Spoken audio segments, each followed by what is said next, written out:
Hello friends, this is Akhila. Welcome to my YouTube channel నా చిన్ని ప్రపంచం. ఈరోజు సింపుల్ వేలో అలసింతకాయ కర్రీ ఎలా చేయాలో చూపిస్తాను, వచ్చేయండి. మా సైడ్ అలసింతకాయ అంటారు, మరి మీ సైడ్ ఏమంటారో కామెంట్ సెక్షన్లో కామెంట్ చేయండి. ప్రాసెస్ చూసేద్దాం, వచ్చేయండి.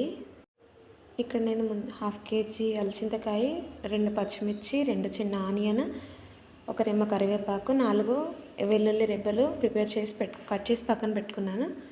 నెక్స్ట్ స్టవ్ ఆన్ చేసి ప్యాన్ పెట్టుకొని అందులో 3 to 4 table spoon of oil వేసుకొని, ఆయిల్ హీట్ అయిన తర్వాత అందులో 1/2 టేబుల్ స్పూన్ జీరా, 1/2 టేబుల్ స్పూన్ ఆవాలు, ముందుగానే కచ్చాపచ్చగా దంచి పెట్టుకున్న అల్లం వెల్లుల్లి రెబ్బలు అండ్ 1 మీడియం సైజ్ ఆనియన్, మిర్చి, కరివేపాకు వేసుకొని ఆనియన్ పింకిష్ కలర్లో వచ్చేంత వరకు లో టు మీడియం ఫ్లేమ్లో ఫ్రై చేసుకోండి. దాని తర్వాత 1/2 టేబుల్ స్పూన్ పసుపు, 1/2 టేబుల్ స్పూన్ అల్లం వెల్లుల్లి పేస్ట్ కూడా వేసుకొని, అల్లం వెల్లుల్లి పేస్ట్ పచ్చివాసన పోయేంత వరకు మంచి దోరగా లో ఫ్లేమ్లో వేయించుకోండి. ఇలా పోపు మొత్తం మంచిగా వేగిన తర్వాత ఆనియన్ పచ్చిమిర్చి అన్నీ వేగిన తర్వాత అందులో మనం ముందుగా కట్ చేసి పెట్టుకున్న అలసింతకాయ పీసెస్ అనేవి వేసుకోండి. నేను ఇక్కడ 1/2 కేజీ అలసింతకాయలు తీసుకున్నాను.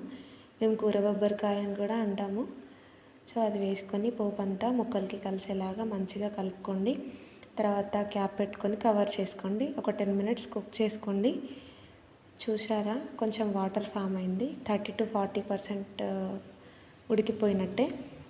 మంచిగా కలిపేసుకోండి, ఎందుకంటే కింద అడుగంటుకు పోద్ది. సో అది మొత్తం మంచిగా ఉడకాలి కాబట్టి మంచిగా మిక్స్ చేసుకొని అందులో ఒక 1/2 టేబుల్ స్పూన్ మీ రుచికి తగ్గ సాల్ట్ వేసుకొని ముక్కలకి ఉప్పు మొత్తం కలిసేలాగా మంచిగా కలిపి మళ్ళీ క్యాప్ పెట్టుకొని కవర్ చేసుకోండి. అందులో మీకు నార్మల్గా వాటర్ వేసుకోండి. ఆవిరికే మనకు కర్రీ అనేది కుక్ అయిపోద్ది. కర్రీలో ఒక్క డ్రాప్ కూడా వాటర్ వేయాల్సిన అవసరం లేదు. వాటర్ వేయకుండా కుక్ చేసుకుంటే చాలా టేస్టీగా యమ్మీగా ఉంటుంది.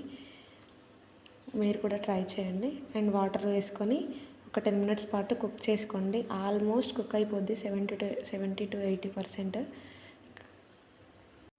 చూసారు కదా, ఆల్మోస్ట్ కుక్ అయిపోయింది. ఇక నేను పీస్ కూడా టేస్ట్ చేసి మీకు చూపిస్తున్నాను, చూడండి. మనం అంటే వేడివేడిగా ఉంటుంది కదా, హ్యాండ్లోకి తీసుకెళ్ళండి. సో నేను ఆ గరిటెతో మనం ప్రెస్ చేస్తే సింపుల్గా మొత్తం పీస్ అనేది డివైడ్ అయిపోతుంది. సో ఈ టైంలో ఒక 1/2 టేబుల్ స్పూన్ పచ్చి ధనియాల పొడి అండ్ 1/2 టేబుల్ స్పూన్ వేయించి పెట్టుకున్న ధనియాల పొడి అండ్ నేను ఇక్కడ 1 టేబుల్ స్పూన్ కారం తీసుకున్నాను. మీరు మీ రుచికి తగ్గట్టు తీసుకోండి. ఇఫ్ ఇన్ కేస్ పచ్చిమిర్చి మీరు ఎక్కువ తీసుకుంటే కొంచెం ఎండిన కారం అనేది తగ్గించుకోండి. మేము పచ్చిమిర్చి ఎక్కువ వాడము. సో నేను ఇక్కడ 1 టేబుల్ స్పూన్ కారం పొడి తీసుకున్నాను. ఉప్పు, కారము అండ్ ధనియాల పొడి మొత్తము పీసెస్కి పట్టుకునేలాగా మంచిగా లో ఫ్లేమ్లోనే కలిపేసుకోండి. లో ఫ్లేమ్ పెట్టుకొని కలిపేసుకోండి. తర్వాత క్యాప్ పెట్టి కవర్ చేసుకోండి. ఫైనల్గా కొత్తిమీరతోటి గార్నిష్ చేసుకోండి. అంతే. ఎంతో టేస్టీ అయిన యమ్మీ అయిన గుమగుమలాడే అలసింతకాయ కర్రీ రెడీ. ఒక వాటర్ డ్రాప్ కూడా వేయాల్సిన అవసరం లేదు. కంప్లీట్గా ఆవిరికే కర్రీ రెడీ అయిపోద్ది. మీకు నచ్చితే మీరు కూడా ట్రై చేయండి. Thank you so much. Please subscribe and comment, like, share. Thank you all. Thank you so much.